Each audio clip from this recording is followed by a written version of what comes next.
On this Friday episode of the Locked On Texans podcast, to close out the week, we'll be talking about Nick Caserio from the press conference on Thursday. Trading for Diggs, his thoughts on that, our thoughts on his thoughts trading on that. And Nick Caserio, I don't think you low-key, man. We know you're going to trade during the draft, so we'll talk about that as well in YouTube comments.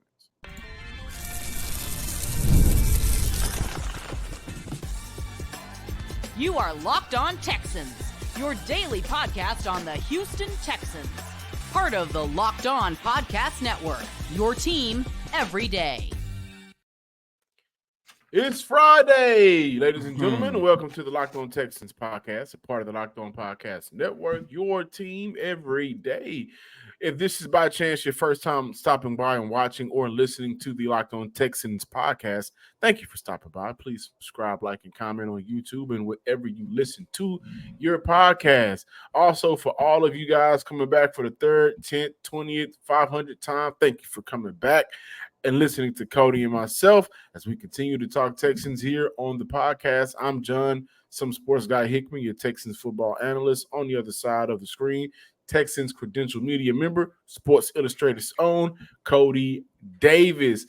Fun show today, as always. We'll be talking about Nick Caserio and our thoughts and takeaways from the press conference. We'll close out today's show looking at the YouTube comments, but Caserio hinting at trading during the draft. What a surprise. I'm so shocked. The sky is blue. Water is wet. Cody and I, we're black. And the Texans have C.J. Stroud. All things that we already knew, right? But we also wanted to talk about Nick Caserio and his thoughts about trading for Stefon Diggs, who has yet to have a press conference. So we'll get into that. First and foremost, today's episode is brought to you by Monopoly Go. I have a competitive side, I admit it, and I'm a big fan of Monopoly Go. The mobile hit twist on classic Monopoly. So join your friends, and download Monopoly Go, now free on the App Store and Google Play as well. If you have an Android, iPhone, no matter, you can get the game. Cody, Nick Caserio was a little cocky on Thursday, right? I ain't never seen that man act like that. He was a different version, right? Did he have a vest on? No, he didn't have the vest on. He didn't have the vest on. He looked a little bit more relaxed, right? He got to talking very cocky. I like it, right? And I think for Nick Caserio, a guy who had to inherit the mess that he did, the offseason he had last year, the offseason he's had this year, it's okay every now and then to drop the professional act, to put down the kale salad, if I'm Nick, and pick up a burger or two and just say, you know what, I've done good. But I'm going to talk about his thoughts on trading for Stefon Diggs. Yeah, so of course that was the number one topic when we had an opportunity to talk to him on yesterday, John. And, for me, look, I understand Nick Caserio didn't give us much in terms of what went into the decision to trade for Stefon Diggs. But I walked away from that thinking to myself that all of the rumors that we was hearing about the Houston Texans wanting to upgrade at the wide receiver position, but not only upgrading, i.e., let's say during the draft, or just getting, one of the most reliable wide receivers out there that's just going to elevate your wide receiving core, but you still don't have that quote unquote wide receiver one. I walked away from that press conference thinking to myself that everything that we heard from their interest in Mike Evans to, of course, the potential trade that failed for Keenan Allen, and of course, you ended up with Stefon Diggs. It seemed like that it was always in the Houston Texans' best interest to go out there and get a wide receiver that can elevate and help take this team to the next level. And John, that was very important because the one thing that we always talk about, we talked about this throughout this whole entire week, listening to D'Amico, listening to CJ, listening to Will Anderson Jr. They have a goal in mind, and that goal is to get to the championship and possibly win it. And that's why when you hear him talk about the acquisition of Danielle Hunter, when you hear him talk about the acquisition of Joe Mission, when you hear him talk about, of course, without a shadow of a doubt, the acquisition of Stefon Diggs, it was always in this team's best interest to say, you know what? we have a window to do something special, and these are the players that we need to bring in, go overboard, and hopefully get to our ultimate goal in the next year or two. Now, with all that being said, I do like the fact that Nick Caserio and Coach D'Amico Ryans, I would say, based off of Caserio's wordplay, that they definitely made sure that they took their time in trying to land Stefon Diggs. But I don't want to just make this focus solely on Diggs. They took their time on every single player to not only make sure that you're going to have an impact on the field, which of course is the most important thing, but also you're going to have an opportunity to have an impact off the field as well. So here's what Nick Caserio had to say about what he is expecting from Stefon Diggs. And then later on, you guys are going to hear me ask a question, why did you void those last 2-3 years of his contract? But as it pertains to him, I mean, look, he's an experienced player. He's been productive. He's instinctive. He has good hands. So, our system is maybe a little bit different than the system that he was in Buffalo, but he was as productive as any player in the league. So there might be some things that we're doing maybe that are similar to maybe what he was doing in Minnesota. But, good football player with anything can help us, which is why he's here. After you guys traded for Stefon Diggs, you guys voided the last 2-3 years of this contract. I was just wondering, what went into that decision is there any type of concern knowing that this could be a 1-year rental? Yeah, every situation is different. I think we evaluate it case by case. You have discussions with the representation and the player, and ultimately you make a decision that you feel was in the best interest of the team and the organization and everybody involved, and that's why we ended up where we are. Great question, Cody. That's on everybody's mind. So great question. Even though I ain't get what I wanted, but when I went back and I listened to that to what Nick Caserio was talking about, what Stefon Diggs could bring. I love when he started breaking down his attribute. The first two things that he said: experience and production. And that is the number one thing that I see that is similar to Keenan Allen. That is the number one thing that I see that is similar to Mike Evans. And that's the number one thing that is similar to Stefon Diggs. And that's part of the reason why they got him. So look, ladies and gentlemen, I tried to see if he was going to give us some behind the scene information on, what went down with the idea of voiding those last 2-3 years of his contract. However, John, like I mentioned to start off this segment, the Houston Texans have a goal in mind. That's to win within these next 2 years. Stefon Diggs under contract at the time until 2027, making big money, aging wide receiver. Plus, around that time, you're looking at the possibility of them, extending CJ, extending Tank, extending Will Anderson Jr., basically your foundational pieces. Stingley. I'm pretty sure, Stingley. I'm pretty sure that was more so financial preparation for the future, more so than saying, hey, I don't know if this guy going to work here in the future.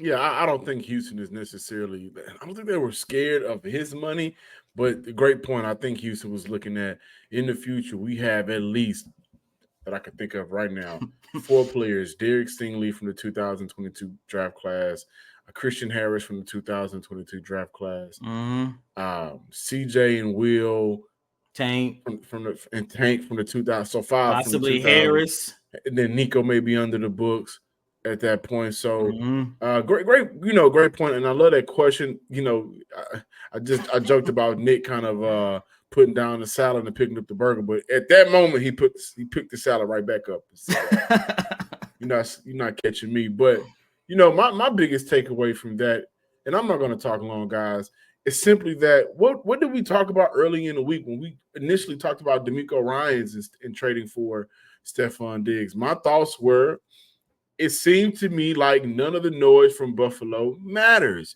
And I also mentioned that how Houston is getting a player that's been productive with an up and down Josh Allen and help stabilize his game. He's been productive with an aging vet like Case Keenum, who's here in Houston, and he's been productive with an up and coming middle of the pack type of quarterback like Kirk Cousins. And I think that for Houston, they looked at his past, they've looked at what he's contributed to other teams in the NFL. But I also think, the biggest quote from the day for me and what was my biggest takeaway was on why he traded for Stefon Diggs and if Stefon Diggs is a good fit. He said, candidly, I think it's unfair to label anybody until they have an opportunity to walk in the building. Again, our environment is different from the other environment, so we really don't know what's going on in 31 other buildings. We know what's going on in our building. We are excited to have Stefon Diggs here. and he called him Steph. When he gets here, he'll be available. Ample time for you to visit with him. And again, there's not too many people that's been available. Then he started talking about other things, but he also mentioned that philosophically he fits here in Houston. I don't think they are worried about what happened in Buffalo.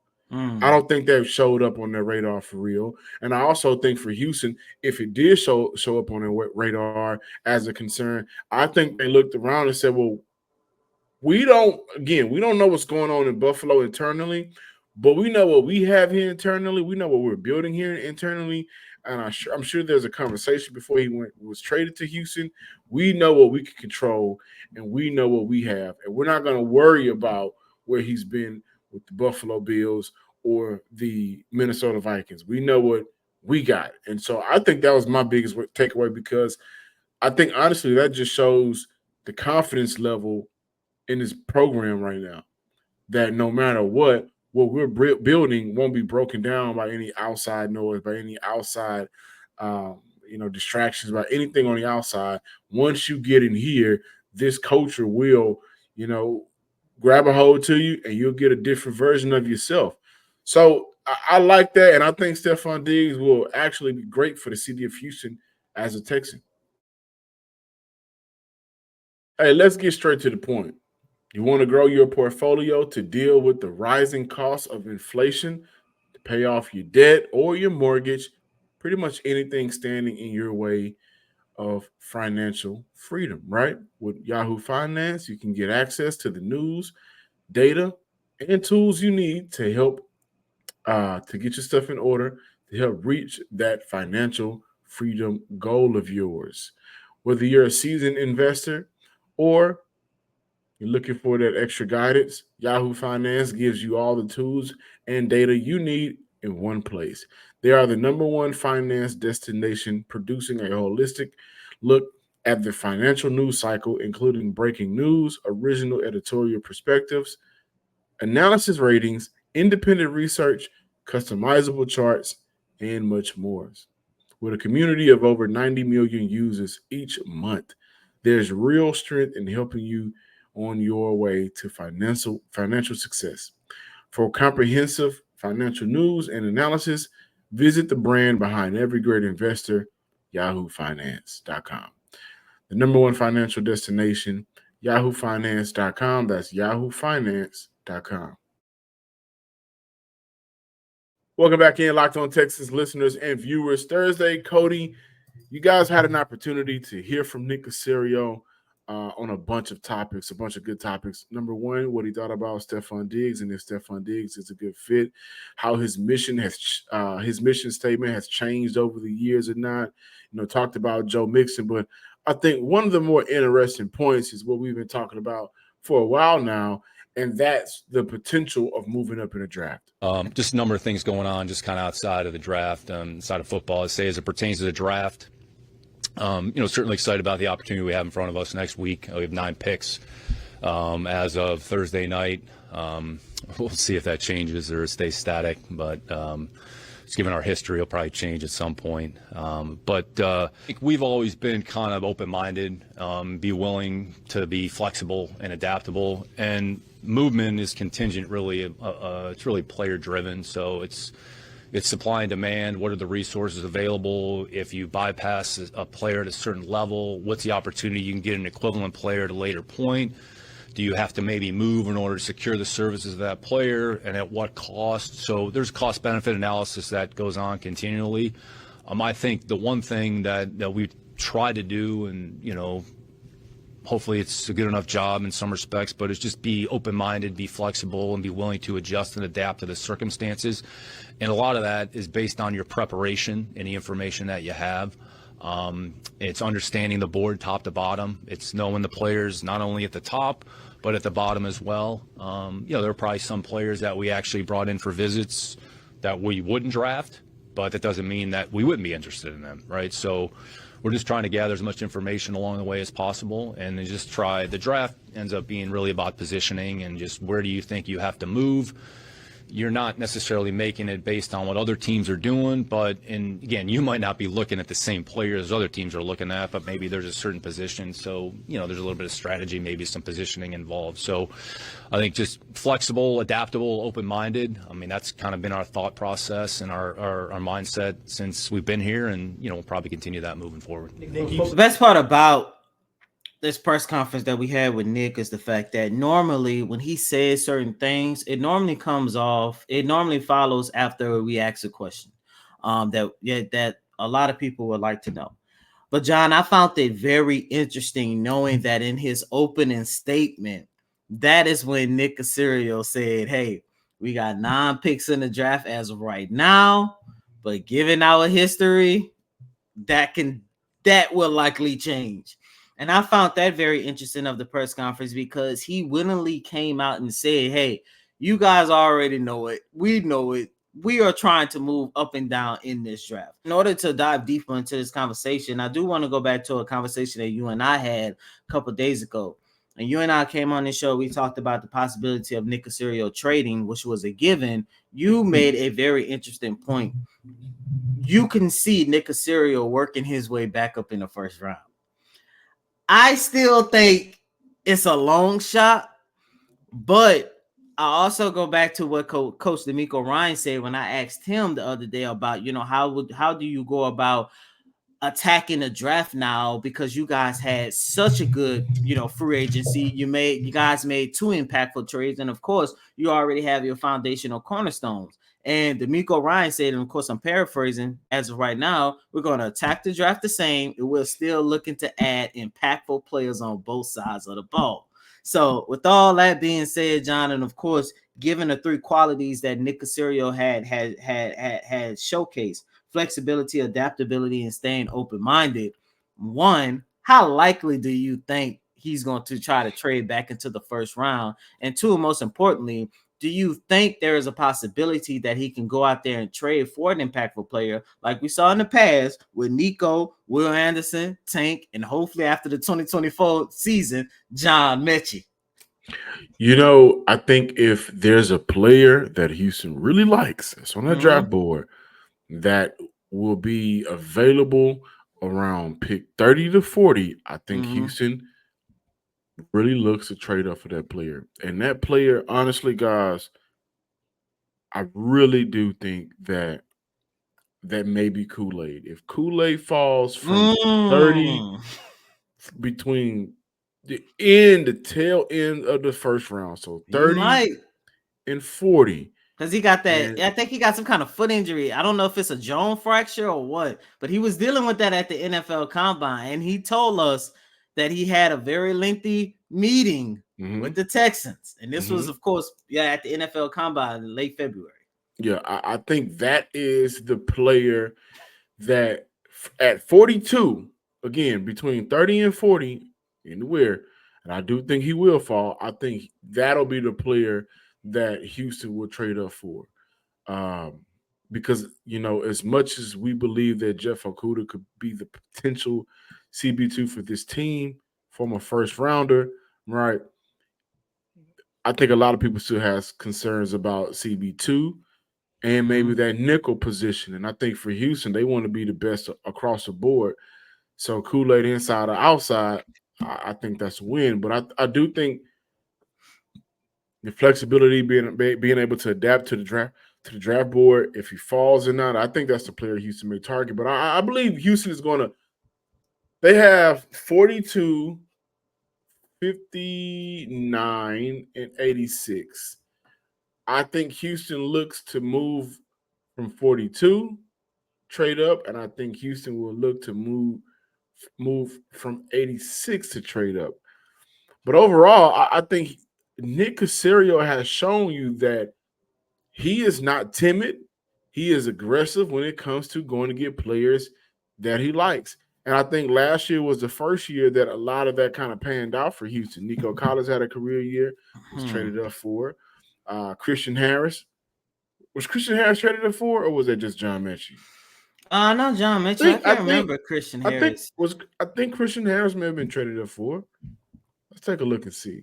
But in any case, he's traded up for players. Tank Dell, right? He's traded up for players, and those players work out for him. Last year was the first year. I think it all just kind of came to fruition. But this is his game. If there's a guy that he likes that he can move up for that won't be a huge draft compensation financial burden, in the future, they'll do it. He'll do it. And again, for me personally, the one player that I can see Houston really pulling the trigger on to trade up for from 42 to either the back end of this draft or early second round is Kool-Aid McKinstry.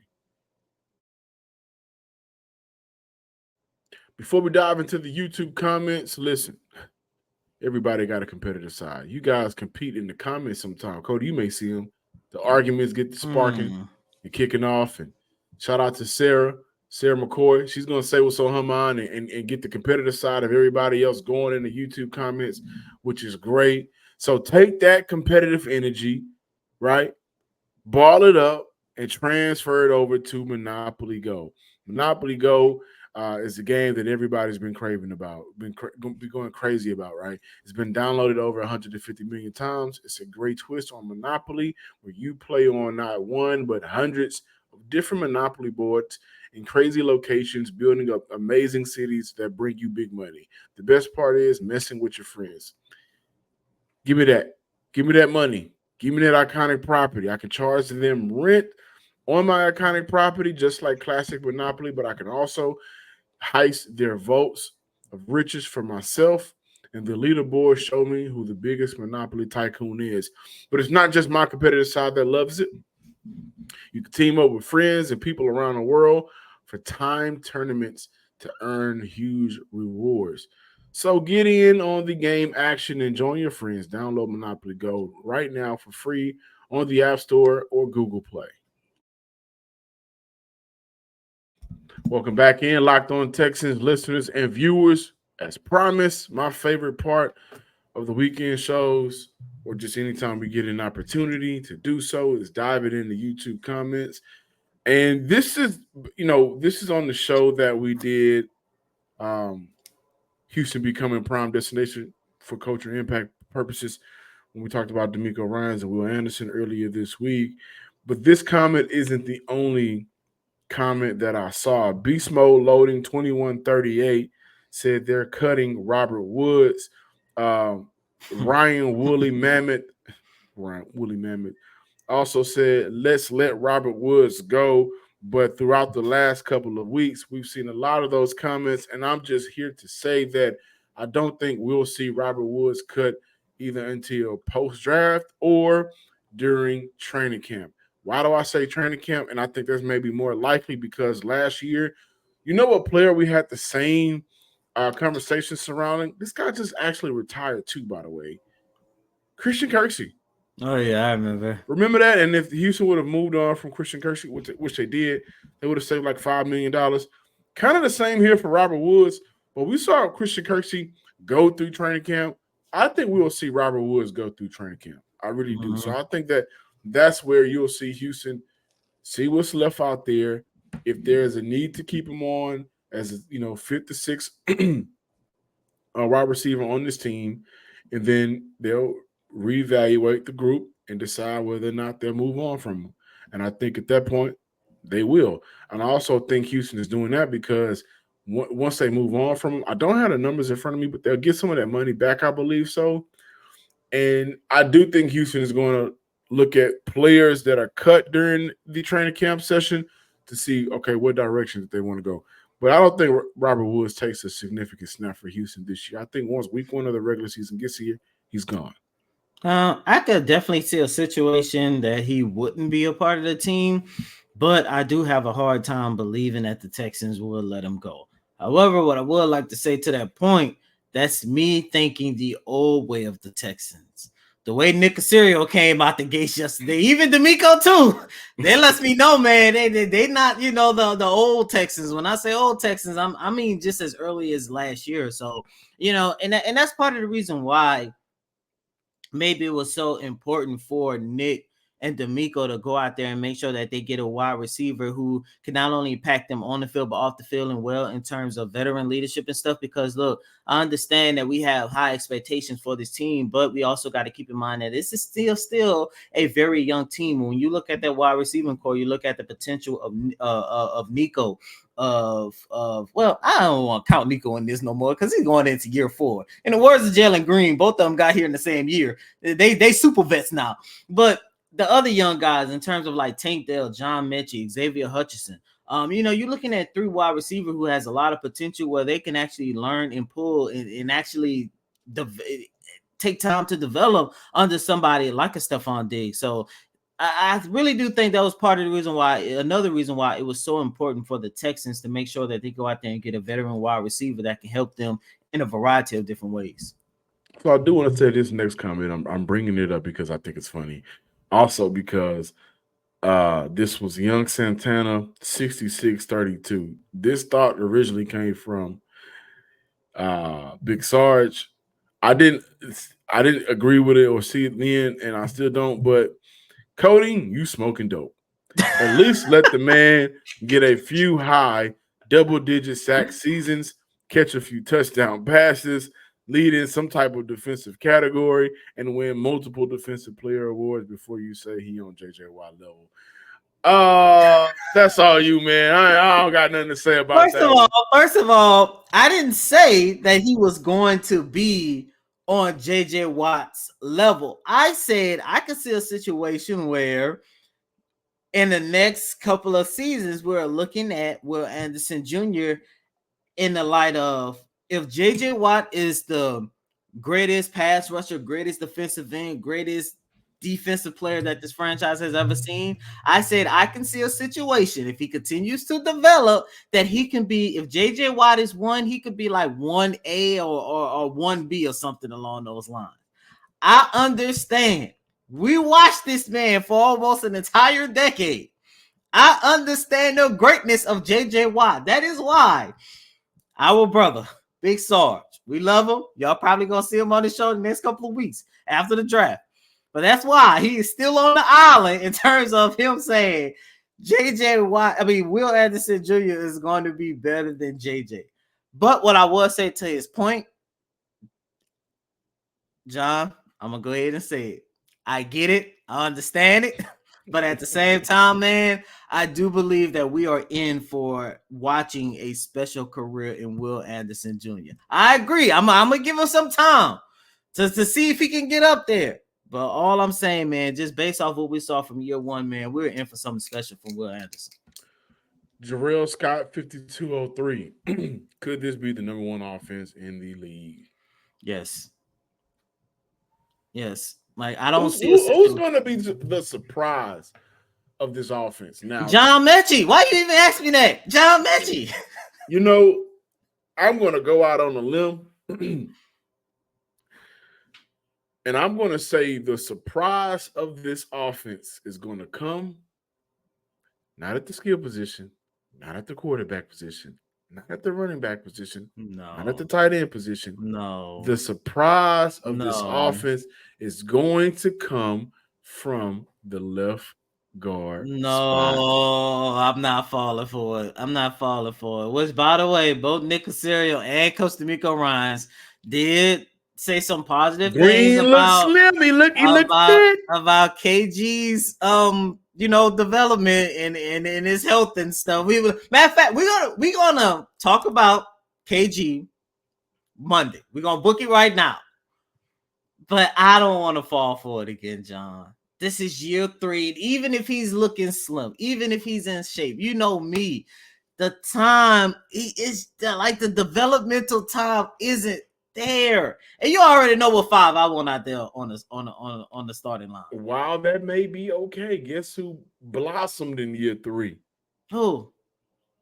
Well, I think Nico Collins had a career year last year. That's because he had a quarterback.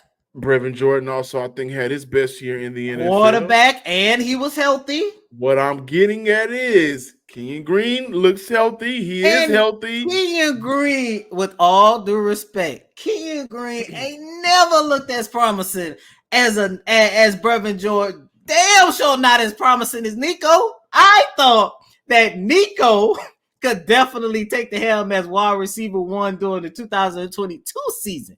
It was due to the deficiencies of who was starting under center. It's part of the reason why he didn't get that. I no, John. If it happens, I'll be happy.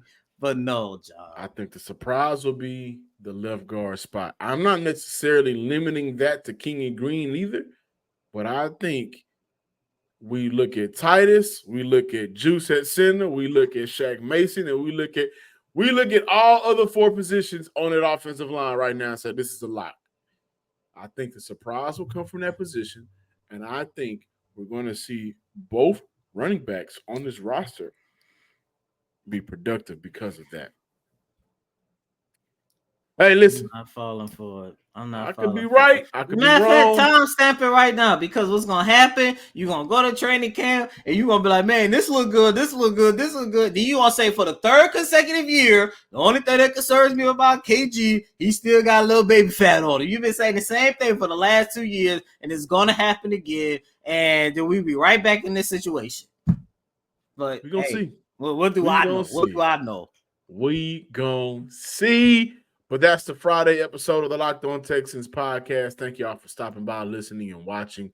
Please subscribe on YouTube, like and comment on YouTube, like and comment and subscribe wherever you actually listen to the podcast, Apple Podcasts, Stitcher, Spotify, Megaphone. Give me a follow on Twitter at John_Hickman12. Again, that is John_Hickman12. And as always, I'm your host, Cody M. Davis. Please remember to follow me on Twitter at CodyDavis_24. Once again, that's Cody, COTYDAVIS_24. Until next time, ladies and gentlemen, peace. Peace.